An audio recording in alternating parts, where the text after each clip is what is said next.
We're back. RealTalkTwinCities.com.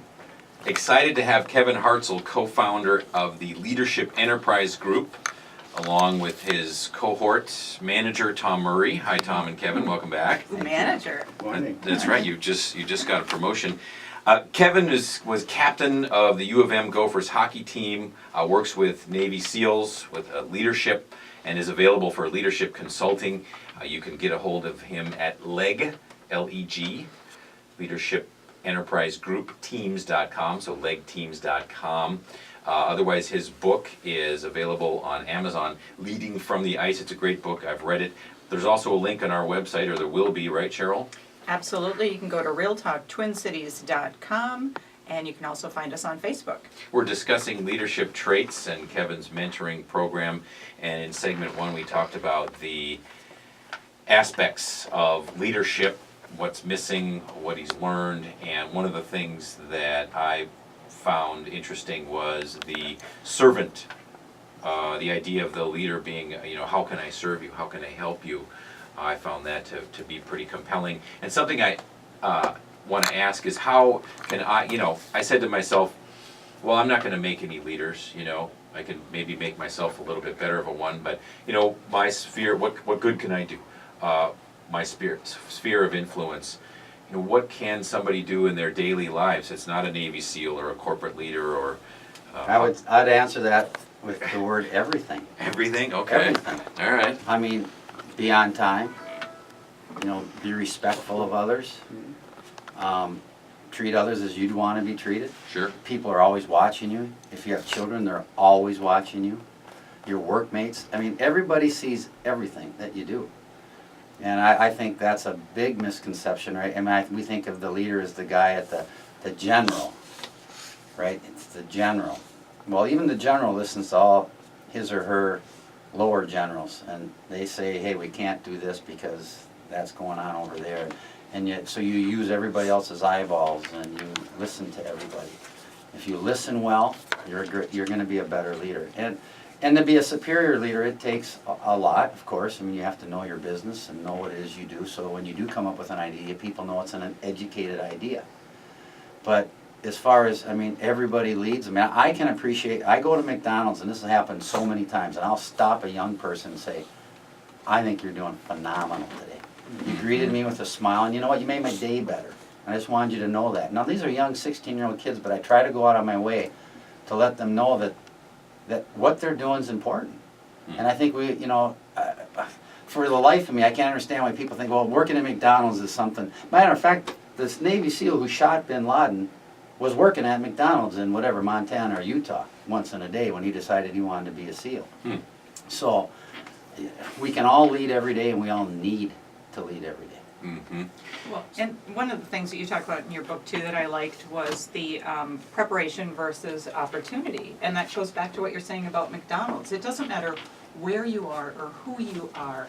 If you keep your mind open to things that are going on around you, every single thing that you're learning, you're going to use throughout your life.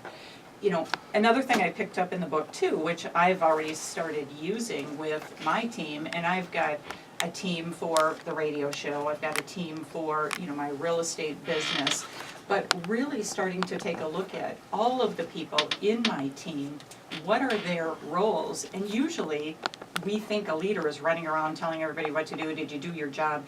And now I look at it as give them the job and help them figure out how to be the best that they can be. So even if they're not with me next year or the year after that, I may have had a role in mentoring them to help them build on their career in the future. For sure. I think it's, as a parent, you're asking your kids, sometimes we direct them, but a lot of times, for most kids, if you just listen to them, say, how's your day?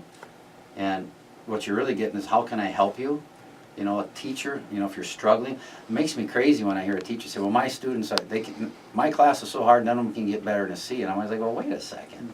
If you're a great teacher, they should be getting as good a grades as they humanly can get, and that's your job, is to help everybody around you succeed.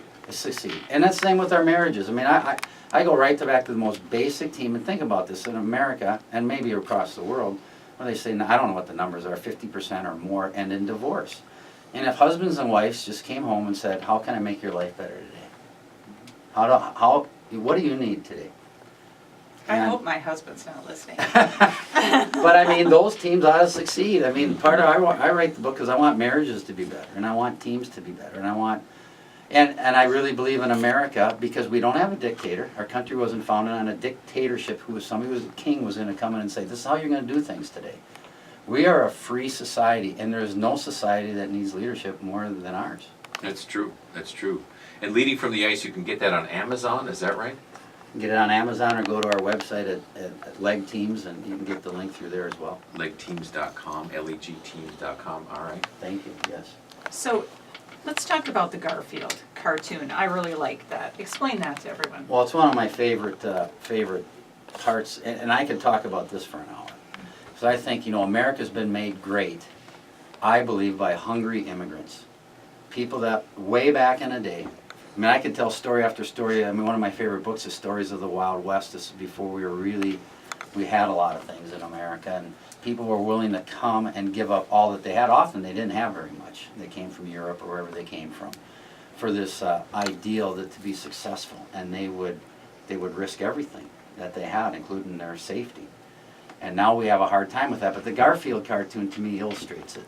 And I build a lot of the book off the Garfield cartoon, and it basically is the first panel is Garfield is looking in a pet shop. And he sees all the animals in the cages, and they're in cages, they're confined. And Garfield, you can see, also has an idea. In the second panel, Garfield's running through the pet shop, and he's unlatching each cage. In the third panel, all the animals in the various cages have jumped outside their cage, but you can see in panel 3 that they're perplexed. They're like, well, now what do we do? We're out of our cages, but we don't know what to do. And in the final panel, they've all jumped back in the cages to their safety of being cared for. Unfortunately, in America, as we've gotten a better life and achieved a better life, there's a lot of people that are, freedom, let's face it, scary. Every one of us have had the experience of moving out of the house at 18 or 20 or 22, whatever the age. It's scary to be on your own.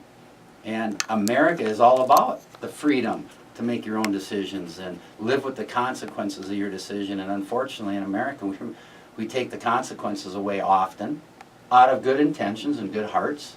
We want to take care of people who make mistakes and don't do the right things. But every time we do, I would argue, out of the goodness of our heart, we erode freedom. Because freedom should be, if you make bad decisions, you're going to suffer consequences. So number one, what do we tell our kids? Get an education. Because nobody's going to be out there to take care of you if you do not. And yet we have developed a society where we have to take care of a lot of people, and it's our own fault. And again, out of goodness of our heart. But I think if you just look at that Garfield cartoon and really think about that, I mean, there's just a lot of truth. Obviously, I don't remember the name of the cartoonist who creates Garfield. That was a pretty deep thought. Yeah, it really is. And I think too about how materialistic we've all become and how we're all trying to get more and more and more. And bigger houses. Bigger no offense. I know you guys houses, are trying. bigger You guys love selling bigger houses, but I'm big on but- downsizing. All of my friends are ready to sell the big house. Less is more. Less is more. It's true. I was just talking to one of my clients, and he spends a lot of time in Guatemala helping to provide clean water and immunizations for young children. And I thought it was interesting, he was talking about his gardener who comes to his house and he pays him $10 twice a week. And, these people have nothing. And they love their lives, they're extremely happy. And he tried to find him additional work. Go work for this guy, you can make another $10. And the response was, I don't need more. I've got enough. I've got this $20 a week. And so, and it's interesting when you have a lot, which we do. We all hit the lottery when we were born in America. I know we can get into political talks about, I'm going to say white privilege. I call it American privilege. When we were born in America, we are way ahead of the curve just by where we were born. Yep. So now we have to be up. But same thing in a hockey game. They talk about the 2-goal lead is the hardest lead to hold. And the psychology is Right. we are now ahead and we have something to lose. Well, America has developed that. We are ahead, so we're afraid to do certain things for fear of risk of something bad happening. And of course, if you want to be successful in business, or you want to be successful in life, or you want to be successful as a hockey team, you can't quit because you got a 2-goal lead. You can't quit or be risk adverse. I'm not going to take any chances. And we've seen the prevent defense in football. Vikings do it too. But I mean, it happens, and you know what? And it's human nature. It is, and you have to fight hard not to have that. And I would argue, if we wanted to have a fun political argument, that as Americans, we get so risk adverse because we have it so good. We have a 2-goal lead. Actually, we might have a 3 or 4-goal lead. Exactly. And so, if we drill 1,000 new oil wells, there's going to be a spill. So does that mean we shouldn't drill? And you know what I mean? It's like, yeah, there's going to be a mistake and there's going to be a problem at some point. So we become risk adverse, and it stunts our growth as a culture and as a society. You agree with that, Tom? I agree. Wow, good stuff. Thanks, guys. Thank you, Kevin, and thank you, Tom. And Tom, thanks for naming the book. I'll say that publicly, and all your help and friendship, and it's been great. These guys are available for leadership consulting, team building.